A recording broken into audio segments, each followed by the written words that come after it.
Bismillahirrahmanirrahim. Assalamualaikum warahmatullahi wabarakatuh. Hamdan wa syukran lillah wassalatu wassalamu ala Rasulillah wa ala alihi wa mawala. Bersyukur kepada Allah Subhanahu wa taala pada hari ini di hari Kamis tanggal berapa ya? Tanggal 23 September 2021. Allah izinkan kita untuk bisa bertemu di dalam pembelajaran pendidikan agama Islam. Kali ini yang berada di depan saya adalah peserta didik kelas 8C Ahwat. Sementara yang Ikhwan mengikuti secara daring. Dan qadarullah juga yang Ahwat sudah lengkap dan Ikhwannya yang ada di ruang Zoom di sini alhamdulillah bertambah satu lagi yang sudah hadir dari awal sejak tadi Zoom dibuka, Ananda M. Faiz Fatria Harsan. Kemudian baru saja bergabung dan semoga ini bisa stabil jaringannya sehingga bisa tetap mengikuti Ananda Muhammad Afan. Ada 2 siswa dari belasan siswa Ikhwan ya. Banyakkan siswa Ikhwan daripada Ahwat kan ya. Tapi baru 2 yang bisa bergabung. Baik. Salat beri salam semoga tetap terlimpah dan curahkan kepada baginda Rasul Muhammad Sallallahu Alaihi Wasallam beserta sahabat, keluarga dan pengikutnya, dan semoga kita termasuk umatnya kelak di akhir yang akan mendapatkan syafaatnya beliau. Amin ya rabbal alamin. Nah, ada yang tahu nggak sih syafaat itu apa? Syafaat itu adalah apa? Pertolongan, pembelaan. Siapa sih yang nggak mau dibela sama kekasihnya Allah? Nabi Muhammad itu disebutkan di dalam Al-Quran beliau adalah kekasih Allah. Jadi ketika kita mendengarkan sholawat kemudian kita berikut sholawat, itu merupakan salah satu tanda atau ciri-ciri bahwa kita mengharapkan syafaat yang beliau. Bukan hanya itu ya, kan beliau itu adalah manusia yang patut kita idolakan. Rasul itu adalah manusia yang patut kita idolakan. Bahkan ada orang yang agamanya bukan Islam, dia meletakkan Nabi Muhammad itu di urutan nomor 1 orang yang paling berpengaruh di dunia. Padahal dia kalau diketahui bukan Muslim.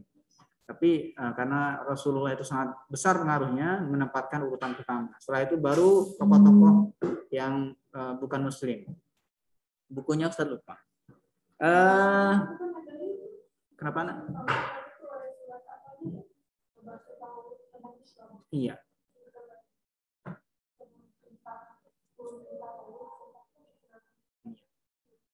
Intinya kalau seseorang itu mendapatkan hidayah, agama Islam itu adalah apa ya? Yang paling rasional. Memang kalian kalau berbicara agama berbicara agama itu orang yang agama keimanannya tipis, pasti berbicara agama ngomongnya kayak gini. Lu ngomongin apa sih akhirat melulu? Emang lu udah pernah ke akhirat apa? Kan kalau ada orang yang keimanannya cetek, pasti dia berpikirnya seperti itu.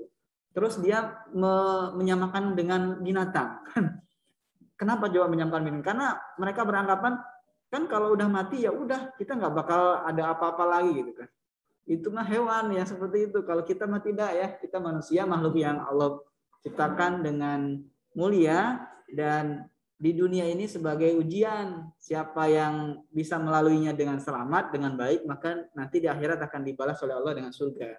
Dan sebaliknya, siapa yang tidak peduli, maka dia akan menjadi teman makhluk Allah yang namanya setan di dalam neraka. Ingat, setan itu tidak rela. Mereka itu sedikit jumlahnya. Jadi setan itu selalu ngajak kawan. Ayo sih ikut saya, ayo sih ikut saya. Kira-kira seperti itu. Makanya kalau ada kebaikan yang disampaikan oleh guru, oleh orang tua, oleh siapapun itu yang menyampaikan itu kayaknya berat banget. Padahal gratis. Padahal nggak perlu biaya.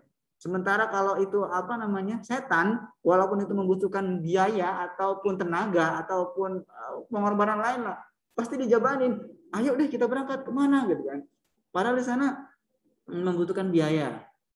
Itu setan. Dan anehnya, ya namanya setan yang sudah bekerja ya, tidak dicontohkan oleh guru, itu siswa mudah banget nerimanya.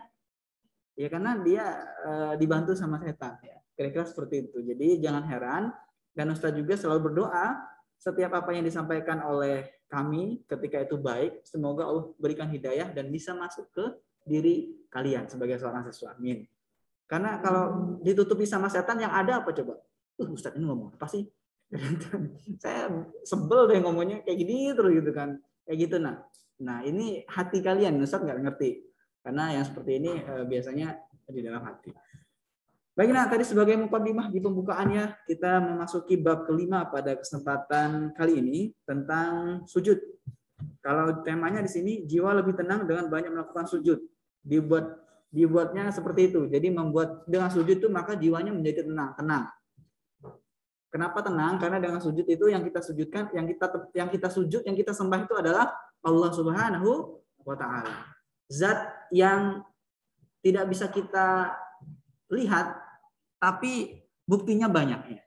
Baiklah, kita awali dulu ya, kita belum buka. Kita awali pembelajaran hari ini dengan bersama lafaz basmalah.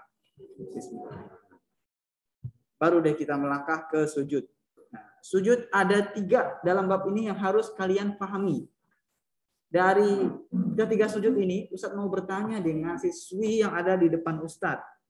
Adakah di antara kalian yang sudah mempraktekkan dari ketiga sujud ini? Ada nggak yang sudah pernah sujud syukur? No, tidak ada rupanya ya. Yang di rumah ada nggak ini? Fatih, Fatria, sama Afan. Ada nggak yang sudah pernah sujud syukur? Belum pernah sama sekali. Masya Allah. Oke. Sudah ya? Oke, sujud syukur sudah ada yang pernah. Nanti saya tanya kalau ada yang pernah ya. Sujud tilawah, ada yang sudah pernah sujud tilawah? Oke. Terus kemudian sujud sahwi, ada yang pernah sujud sahwi? Oke. Baik, nah fikih ya. Ustadz akan memberikan penerangan atau penjelasan. Setelah materi tersampaikan, Ustadz sangat berharap kalian bisa memahami ketiga sujud ini. Ya, ketiga sujud ini ya. Karena ketiga sujud ini adalah sesuatu hal yang pasti nanti kalian akan alami selama perjalanan kehidupan di dunia. Kan kalian fasenya masih panjang sih, Nak. Apa ada yang sudah divonis dokter bahwa besok meninggal? Baru gak usah belajar ini kira-kira. Tapi walaupun seandainya dokter memvonis besok kalian meninggal, tetap jangan putus asa ya. La tayasu min rauhillah. Kalau seandainya dokter sudah memvonis Anda besok Anda sudah meninggal lah bahasa dokter, karena dokter kan punya ilmu medis juga ya. Sehingga bisa memprediksi dengan penyakit tertentu, kondisi tubuh tertentu, maka dia akan bisa bertahan berapa hari. Itu dokter terkadang ada yang bisa memprediksi. Tapi tetap qadarullah ya, takdir Allah. Kalau sudah divonis seperti itu, kita ada hadisnya itu, tanamlah tanaman. Jadi kalau seandainya sudah divonis dokter sekalipun, tanam tanaman, apa duren, apa mangga di depan rumah. Jadi nanti yang menikmati adalah anak cucu atau mungkin generasi setelah kalian. Kira-kira seperti itu. Oke, kita lanjutkan ya. Ada sujud sahwi, sujud syukur, dan sujud tilawah. Tadi Ustadz akan mengangkat ini secara kulitnya dulu ya. Nanti secara teknis kita buka yang ada di dalam. Ketiga sujud ini tadi ada yang sudah menjawab. Sebelumnya Ustadz mau absen dulu nih. Lupa. Sebelah sana ada Ahwat, 3 baris. Yang di depan Ustadz juga, 3 baris, 3 Ahwat maksudnya. Di depan juga ada 3. Sudah kelihatan maskernya, terima kasih Nak. Sebelah sana juga ada 3. Dan paling pojok sana juga ada 3. Baik. Oke. Kita kembali lagi. Ada 3 sujud ya. Sahwi, tilawah, dan syukur. Tadi ada kawannya yang sudah menyampaikan sudah pernah sujud syukur. Sujud syukur adalah sujud yang diberikan atau diungkapkan kepada dari seseorang ketika dia merasa mendapatkan kenikmatan. Apapun itu nikmatnya. Ya, dia mendapatkan hadiah atau diberikan hadiah oleh orang tuanya, atau dia juara 1 lomba tertentu, atau dia pokoknya inilah kebaikan dan kemudian dia prestasi. Dan intinya adalah kenikmatan. Maka dia sujud syukur. Sujud syukur itu ya ungkapan kita terima kasih. Tapi terima kasihnya kepada siapa coba? Kepada Allah pada pertamanya. Kenapa? Karena segala sesuatu di dunia ini atas skenario-nya Allah. Allah sutradaranya. Walaupun hari ini seandainya seseorang mendapatkan, misalnya ada yang diberikan HP baru sama orang tuanya. Itu semuanya sudah diatur oleh Allah. Sudah ada di catatan, di namanya Lauhul Mahfuz. Lauhul Mahfuz itu takdir manusia. Nah, makanya ketika sujud, yang pertama kita sujudi, yang pertama kita niatkan adalah berterima kasih kepada Allah. Kemudian berikutnya adalah yang memberi. Yang memberi itu adalah perantara. Dengan siapapun itu, bisa jadi dengan orang tua, bisa jadi dengan penguasa, bupati, gubernur, atau presiden. Kan betapa bahagianya tuh orang yang diberikan sepeda sama Pak Jokowi kan, padahal dia nggak punya sepeda itu kan. Itu dengan rantangan Pak Jokowi. Tapi itu sudah diatur sama Allah. Begitu juga kalian dengan berbagai ragam kompleks. Nah, setiap kalian kalau menerima kebahagiaan, kenikmatan yang sifatnya seperti itu, sangat disunnahkan untuk melakukan sujud syukur. Sujud syukur itu di mana tempat? Ustaz, kalau di situ tempatnya apa namanya, tanah, boleh nggak Ustaz? Boleh. Sujud syukur itu nggak mesti harus nyari masjid dulu. Nggak ini ya dia apa namanya, momennya beda. Nah, di mana tempat? Saya dulu masih teringat ketika di apa namanya ya, Ustaz diberikan hadiah oleh Bapak Bupati Lampung Utara sebelumnya, sebelum Pak Budi Tomo, Pak Agung ya. Ketika Ustaz selesai tilawah, Ustaz dipanggil, Maliki sudah pernah haji atau umroh? Belum. Nah, saat itu langsung didaulat sama beliau. Ini bulan depan berangkat umroh, Masya Allah. Itu udah, aduh, kenikmatan yang paling tidak terhingga pada situ, dan Ustaz langsung melaksanakan sujud syukur. Artinya berterima kasih sama Allah, berikutnya berterima kasih sama yang memberi.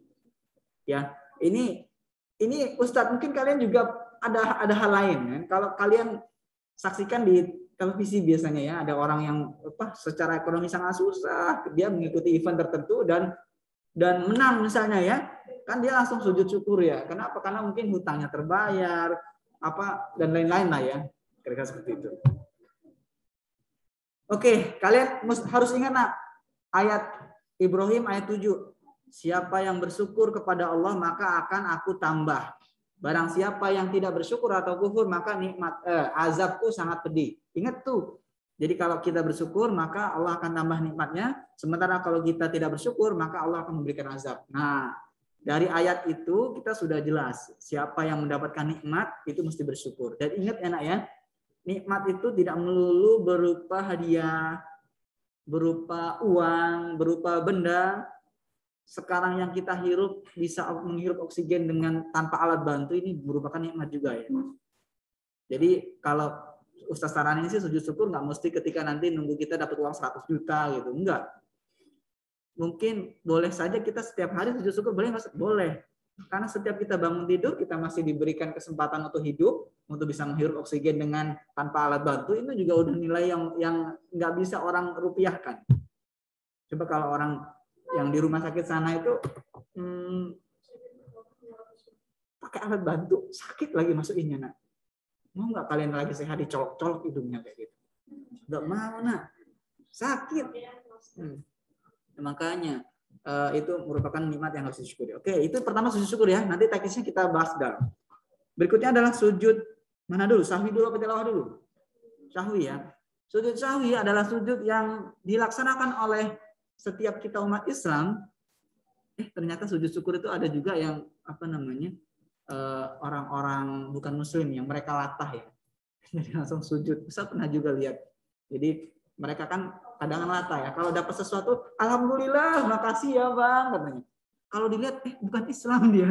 Tapi dia alhamdulillahnya itu latah gitu. Sementara kita kalau terkena sesuatu kan, woi, apa kamu woi? Pokoknya bukan Islam yang keluar dari lisan kita ya. Nah, satu hal lagi nak, Ustaz ingin tegaskan kalian. Nah, kalau kalian melihat sesuatu, memuji, dan kalian sayang sama yang dipuji, jangan sampaikan kalimat-kalimat yang melalaikan. Misalnya apa ya? Luar biasa, Anda ini paling hebat. Tanpa didasari dengan Masya Allah, Subhanallah gitu. Itu beberapa kasus, nah ini kenyataannya. Beberapa kasus yang seperti itu terkena sihir. Nah. Jadi ada orang dalam kelas itu, dia dinyatakan, kamu ini cantik banget, luar biasa. Terus habis setelah itu dia jatuh sakit. Setelah dibawa ke rumah sakit, dia didiagnosa tidak ada penyakitnya. Dia terkena ain namanya. Ada jin tertentu yang masuk ke tubuh dia dan dia nggak kuat ya. Sehingga dia jatuh sakit. Makanya kalau memuji seseorang dianjurkan dengan menggunakan kalimat-kalimat Masya Allah, Subhanallah. Kalau terkena sesuatu istighfar, astagfirullahaladzim gitu. Latahnya seperti itu kan. Ada orang latah tapi binatang yang disebut ya. Ada orang latah yang lain-lain yang disebut. Nauzubillah. Oke, kemudian berikutnya adalah sujud sahwi. Sujud sahwi adalah sujud yang dilakukan oleh seorang Islam. Nah ini kalau ini mesti Islam nih, karena sujudnya dilaksanakan ketika sholat. Lupa bilangan rakaat, biasanya sholat zuhur. Apalagi yang di depan Ustadz ini adalah akhwat. Lagi sholat di rumah, ya Allah, kok saya udah 3 rakaat atau 4 rakaat ya? Aduh. Nah kalau kayak gitu ambil yang kecil. Ambil yang kecil, jadi 3 berarti. Kalau ragu ambil yang kecil ya, ya. Habis itu nanti nambah lagi 1. Setelah itu baru melaksanakan sujud syahwi. Bacaannya sangat pendek. Nanti kita lihat di dalam buku ini ada tata caranya, ada berikut bacaannya. Yang mengalami hal seperti itu sangat dianjurkan untuk sujud syahwi. Nah, itu namanya sujud ketika lupa. Oke ya, itu sebagai pengantar saja. Nanti kita kupas lebih dalam. Selanjutnya adalah sujud tilawah. Namanya juga tilawah. Tilawah itu maknanya apa coba? Membaca ya, membaca Al-Qur'an ya. Jadi sujud yang dilakukan oleh seorang muslim apabila dia membaca Al-Qur'an dan bertemu dengan ayat-ayat sajadah. Ayat sajadah itu di dalam Al-Qur'an hanya ada 15. Di dalam buku pun sudah ada daftar suratnya. Ya. Dan untuk memudahkan biasanya setiap Quran ada tanda khusus. Nah, kalau Ustadz nggak salah itu seperti masjid atau kubah kecil gitu ya. Di atasnya. Nah kalau ada tanda itu nggak lama biasanya ada yang di underline ya, ada garis bawah atau di bold itu yang ayat sajadahnya. Tapi caranya kayak gini nanti kalau ketemu ayat sajadah bacanya jangan di tengah ayat, habis itu sujud jangan, diakhirkan dulu ayatnya, baru sujud. Setelah itu membaca Al-Quran kembali.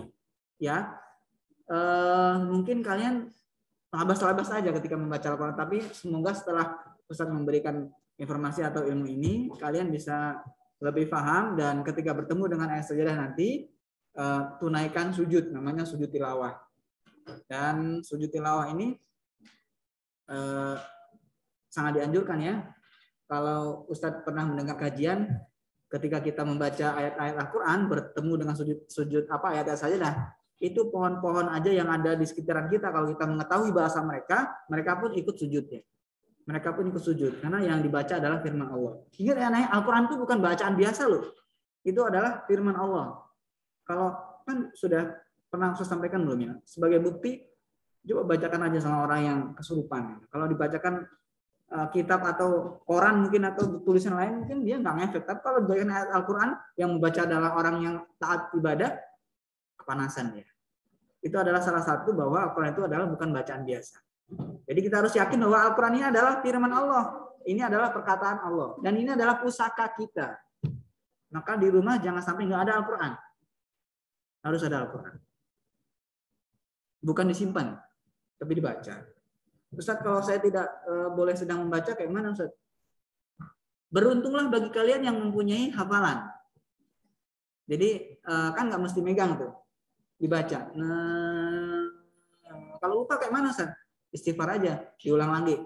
Lupa terus sampai 10 kali. Ya udah berarti stop, ganti ayat gitu. Jangan maksa harus, kalau memang ada yang bantu, minta tolong dilihatin gitu kan. Untuk diteruskan atau dibenarkan kalimat selanjutnya apa. Baik itu, sekarang kita masuk ke teknis. Masih ada waktunya kayaknya, masih ya. Kita masuk ke sujud syukur dulu. Nah, sujud syukur pertama kali di dalam buku ini yang dibahas. Halaman 83. Ya, sujud syukur tadi sudah disampaikan dasar hukumnya di situ surat hadis riwayat Abu Daud. Ustaz mau minta tolong kepada Aisyah Nur Fadilah bacakan artinya nak, dasar hukum sujud syukur hadis riwayat Abu Daud dan Tirmizi.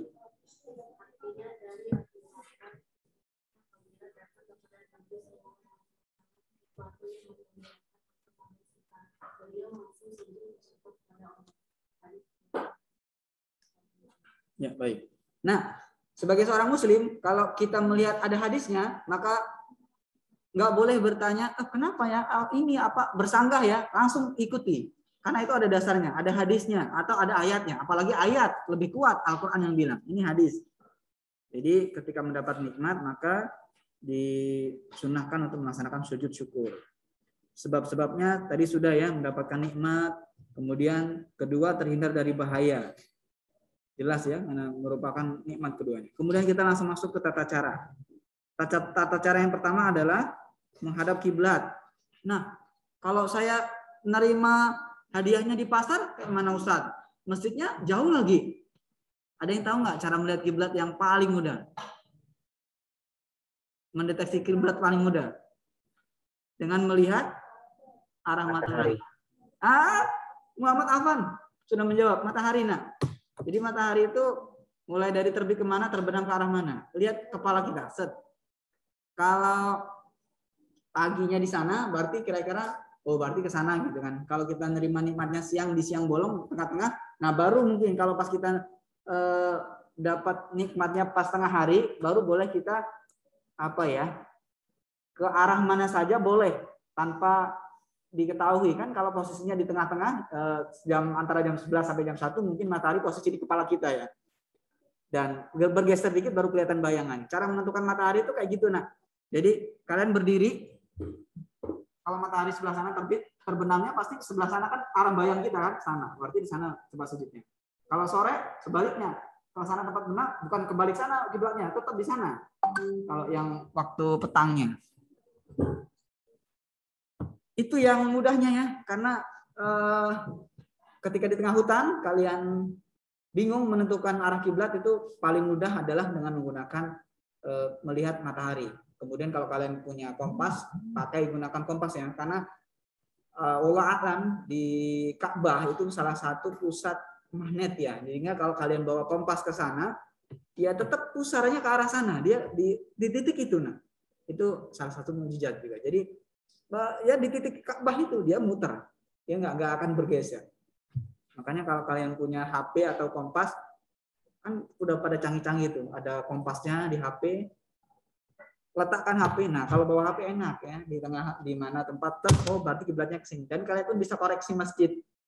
Kalau nggak percaya, bawa HP-nya, tapi bukan untuk ini ya, browsing dan apa-apa. Pokoknya kalau masjid kan ibadah, tapi pengen cek aja apakah kiblatnya benar. Letakkan HP yang penting dia rata air ya. Letakkan HP di lantai masjid, tekan kompas, tetap arah kiblat. Bener, berarti pas. Terkadang kan ada yang masjidnya agak serong dikit, set gitu. Karena dia kurang pas dalam memposisikan kiblatnya. Baik, menghadap kiblat, niat sujud syukur. Yang ketiga, seperti sujud sholat, membaca doa sebagai berikut. Subhanallah walhamdulillah wala ilaha illallah wallahu akbar wala haula wala quwata illa billahil aliyil azim. Mudah kan? Subhanallah walhamdulillah wala ilaha illallah wallahu akbar wala haula wala quwata illa billahil aliyil azim. Itu bagi orang yang sering bertasbih, bertahmid, bertakbir, bertahlil, insyaallah mudah. Kemudian duduk kembali dan salam. Pakai salam ya. Terkadang kalau orang latah itu kan dia nggak pakai salam, ya insya Allah sudah dibenarkan. Ini kan kalau bukan amalan wajib ya. Kalau wajib itu artinya ketika kita melaksanakan sujud, berterima kasih sama Allah. Terkadang malahan bingung dia mau dibaca apa. Pokoknya intinya berterima kasih aja. Itu sudah mendapatkan pahala. Tapi kalau kita mengikuti tata caranya, alangkah baiknya ya. Jadi kita memberikan edukasi, pengertian kepada orang lain. Hikmahnya jelas ya, nggak perlu sampaikan, nanti kalian baca sendiri. Lanjut ke sujud syahwi. Sujud syukur ada yang tanyakan nggak? Ada yang contoh kasus atau apa yang perlu dibahas? Silakan tentang sujud syukur. Fix ya. Kenapa nak? Non muslim. Silakan. Tapi kalau kita beribadah di dalam Islam itu ada muaranya. Ketika kita beribadah maka akan mendapatkan pahala dan berimbas nanti adalah ganjaran surga. Wallahu alam kalau di agama mereka kita lost kontak ya. Maksudnya kita nggak tahu nanti mereka endingnya kemana. Akhirnya kemana? Karena Tuhannya beda ya. Ya. Baik, kita kalau berbicara dengan orang-orang yang non muslim, kalau kita bicara masalah akidah, baru kita boleh berbeda ya. Tapi kalau kita berbicara hablum minanas, kalian punya sahabat di kampung atau di tetangga samping rumah yang dia non muslim, tapi dia baik sama kalian, nggak apa-apa nak, itu dikawanin aja, diakrapin. Tapi kalau mereka sudah ngajak, ayo kamu ikut saya yuk besok hari Sabtu atau hari Minggu ke sana, ke tempat ibadah kami. Nanti saya juga ikut tempat ibadah kamu. Kayak gitu boleh nggak? Nggak boleh. Kira-kira seperti itu. Ada lagi? Cukup ya. Kemudian sujud syahwi sekarang. Sujud syahwi adalah sujud yang dilakukan ketika lupa. Dasarnya adalah, tolong dibacakan, Amanda. Hadis riwayat Ahmad dan Muslim, halaman 86.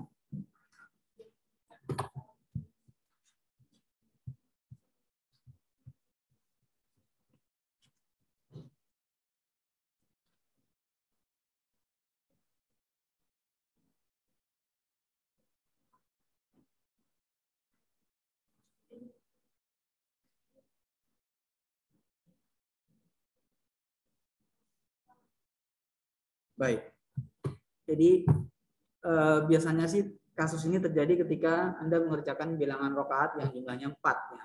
Kalau sholat subuh jarang dan hampir tidak pernah terjadi. Sholat maghrib pun demikian karena jumlahnya kecil ya, 3. Yang sholat zuhur, kemudian asar dan juga isya. 3 sholat ini. Dan rentannya yang paling sering lupa adalah ya mereka yang melaksanakan sholatnya secara munfarid. Munfarid itu apa kemarin? Sendiri ya, tidak berjamaah. Nah, secara sendiri, apalagi di pas dia sebelum sholat itu dia banyak masalah gitu kan, kepikiran lah, udah nggak fokus sama pikirannya. Udah sholat, ya Allah, ini 3 rakaat atau 4 rakaat? Sebab-sebabnya tadi sudah ya. Oh bisa juga dia lupa ruku, tapi kalau ruku sangat jarang ya. Masa rukunya lupa, sujudnya lupa enggak? Pasti ruku sama sujud tertunaikan. Biasanya yang lupa itu rokaat ya, ketika berdiri untuk melanjutkan rokaat, apakah sudah masuk rokaat ketiga atau rokaat keempat. Tapi tidak menutupi kemungkinan kalau terlupa dengan ruku, i'tidal juga diingatkan.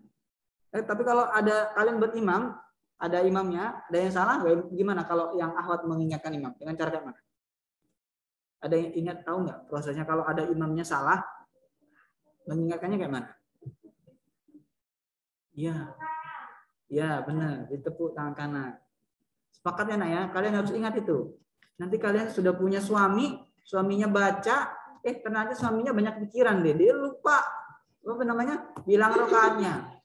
Kalian jangan mengingatkannya bagi akhwat itu, bagi seorang ibu-ibu atau ummahat itu dengan cara tepuk kayak gini nak. Nah kan ada suaranya kan? Gitu.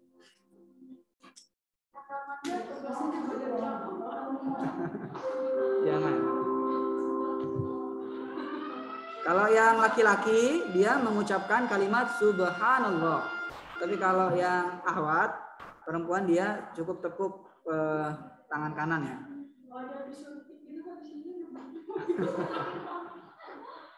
Ya, berarti ke bawah dikit. Gitu, ke bawah dikit ya.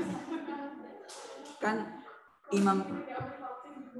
imamnya kan nggak tahu yang ditepuk apakah apa namanya tangan kanan ataupun apa namanya yang lengannya ataupun jidatnya. Tapi jangan jidat, tidak dianjurkan. Tangannya nah ya. Kenapa nggak boleh jidat coba? Karena bahaya guncangannya, di sini banyak saraf. Kemudian juga masalah bacaan juga kalau ada yang ini juga ya, kalau ada yang terlupa dan merasa ragu maka silakan. Intinya ragu ya nak ya. Kalau tidak ragu misalnya yakin nggak apa-apa, tapi kalau seandainya ragu maka dilaksanakan sujud sahwi. Kemudian berikutnya tata caranya ya, kita langsung beralih ke cara-caranya. Ketika sujudnya kapan dilakukan? Ketika tahiyat akhir. Jadi kan biasanya setelah membaca fil alamin innaka hamidum majid itu kan salam. Sebelum salam, disitulah tempatnya sujud sahwi. Caranya kayak mana? Begitu fil alamin innaka hamidum majid kan mestinya assalamualaikum, assalamualaikum, assalamualaikum warahmatullahi wabarakatuh, seperti itu ya. Ini jangan salam dulu, sujud dulu nih. Sujud dulu. Kemudian bangun lagi. Allahu Akbar. Sujudnya di sini diperintahkan 2 kali ya. Di situ sujud lagi dengan membaca kalimat yang sama, setelah itu bangun lalu salam. Ustadz juga pernah menyaksikan sujudnya cuma sekali. Habis itu langsung salam. Boleh, tapi kalau mengikuti yang ada di buku ini juga boleh. Karena Ustadz pernah melakukan atau mengkaji fikih, yang satu boleh, yang dua pun juga boleh. Yang salah itu adalah yang enggak melakukan. Ya. Bacaannya yang dibaca yaitu di subhana man la yanamu wa la yasu. Man la yanamu wa la yasu. Oke, satu lagi ya, waktunya masih cukup. Sepertinya masih recording ini. Kita beralih ke sujud tilawah. Sujud sahwi ada yang mau tanyakan nggak? Yang di rumah ada yang mau tanyakan nggak?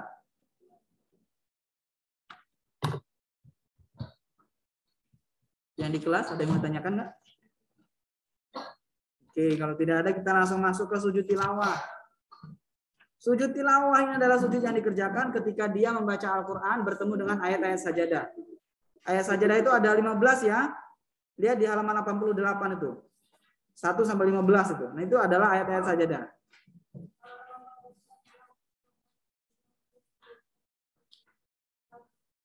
Syarat sujud tilawah apa saja, Nak?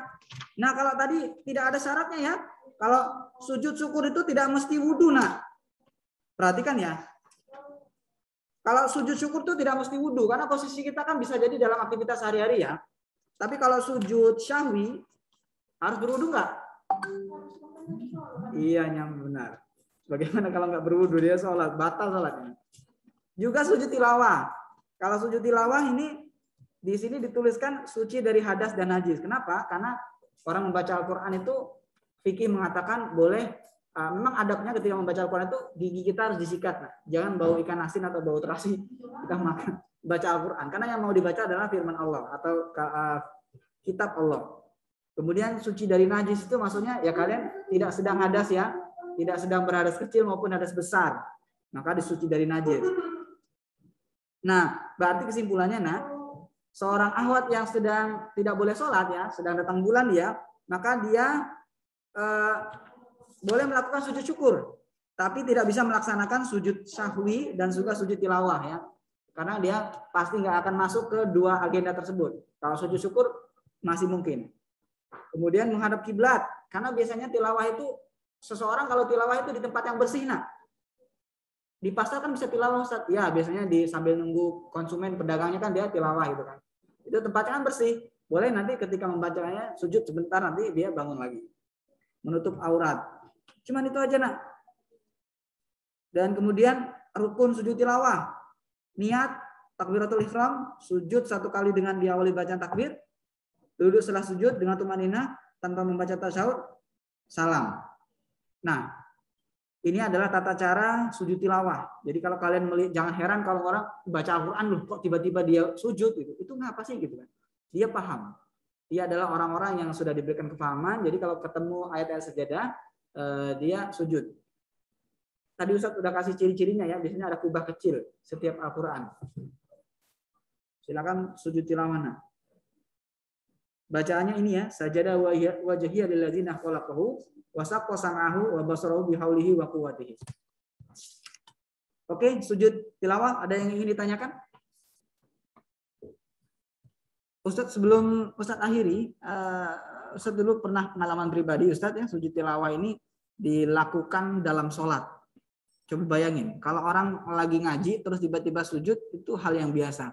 Ini lagi sholat, boleh nggak? Boleh. Padahal sholat itu wajib kan, sholat itu udah ada gerakan yang sudah berbaku. Jadi imamnya lagi baca ayat, ya ternyata yang dibaca ayat-ayat sajadah. Jadi begitu imamnya belum selesai membaca, maksudnya sudah selesai di akhir ayat sajadahnya sudah dibaca, tiba-tiba imamnya sujud. Allahu Akbar. Biasanya kan ruku. Orang-orang yang nggak pernah itu bingung dia, toleh-toleh. Loh, kok nggak ada rukunya? Langsung sujud, bingung dia. Kalau kalian menjumpai yang seperti itu nanti jangan heran, nah. Suatu saat kalau Allah karuniakan kalian usia yang panjang dan dengan imam, pasti nanti akan menjumpai. Tapi imamnya harus paham. Imamnya mesti paham. Sujud langsung. Dan itu benar. Kenapa dia? Karena imamnya membaca ayat-ayat sajadah. Kalau nggak baca ayat sajadah nggak seperti itu. Habis itu nanti dia bangun, lanjutkan lagi bacaannya. Lanjutkan lagi bacaannya, baru saat itu baru ruku, bangun lagi itidal dan sujud. Baru deh rakaatnya tertunaikan. Seperti itu, nah. Ya, jadi jangan heran. Coba bayangin, sholat saja ketika dia membaca ayat sajadah dan imamnya paham, dia langsung sujud tilawah. Apalagi dalam kondisi biasa. Terus kalau lagi murojaah kayak mana Ustaz? Kalau murojaah ingat di situ adalah ayat sajadah, sujud. Tapi kalau murojaah kan nggak tahu saat letaknya ayat sajadah, ya nggak apa-apa. Kalau kalian ingat nggak apa namanya Ustadz Adi Hidayat, surat Al-Baqarah ayat 1 letaknya di pojok kanan atas, dia tentang ini. Nah, kalau bisa seperti itu pasti ingat ya, pasti di situ ada ayat sajadah, di situ ada tanda-tanda wakaf apa itu sudah ingat. Tapi kalau nggak, kalau pas lagi hafalan nggak apa-apa. Yang ditegaskan di sini adalah ketika dia membaca dan melihat sadar di situ ada ayat sajadah. Tapi kalau imam tadi dia hafalannya, tapi dia paham di situ ayat sajadah, kan dari ke-15 ayat sajadah ini ada surat ini nggak? Ada juz 30 nggak? Nah, ini biasanya yang sering disasar imam. Imam baca itu dia berhenti langsung sujud. Habis itu nanti melanjutin lagi. Nah, mudah-mudahan kalian nanti diberikan kepahaman dan jangan menganggap bahwa itu sholatnya nggak benar gitu ya. Enggak ya. Insya Allah itu benar. Allah alam sholat. Demikian untuk yang